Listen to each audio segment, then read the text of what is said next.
there has to be something to the argument that if all these governments saw that was the right way, there has to be something in that. Only if they were making an independent judgment.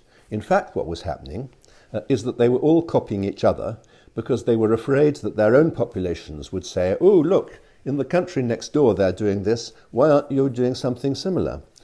The fact is that before the lockdowns were ordered, all governments that had done serious studies about this, including our own, had a policy based on serious scientific advice that they would not lock people down. You can take our example, for example, and I'll mention Germany in a moment. In this country, we had been planning for an event exactly like this for more than 10 years. It was top of the National Risk Register. In 2011, a detailed plan, which was kept regularly up to date, was prepared as to how to deal with it. And the basic principles behind that plan were, first of all, that you did not use coercion, you used advice to the population, but you allowed them to make their own risk assessments. And secondly, that you did not isolate or take abrasive measures against the healthy. You concentrated on isolating the infectious and the sick. Now, strikingly enough, exactly the same principles lay behind the German National Pandemic Plan, which was drawn up by the Robert Koch Institute, which is a highly respected body. They all, those that have published plans, worked along exactly the same lines, and the World Health Organization also recommended exactly that approach.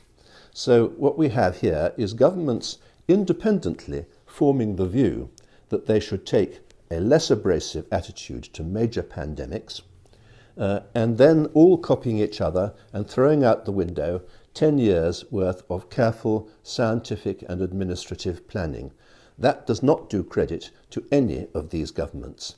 They basically jettisoned their own research. Now, I've heard it said that nobody expected that there would be any pandemic, anything like as serious as this. I'm afraid that is simply untrue. The 2017 edition of the National Risk Register in this country envisaged that a new pathogen might cause deaths up to 750,000. Not even Professor Ferguson has suggested that the deaths would have been anything like that on any of the various hypotheses. So what we have actually done is to reject the scientific approach, to adopt a policy that fails to discriminate between different degrees of vulnerability, and that is scientifically disreputable. The reason why this is happening is the fear of populations across Europe and their belief that if their governments are not doing something abrasive and hyperactive about it, they are going to sleep on the job. That's never been true. They had very careful plans and they should have adhered to them.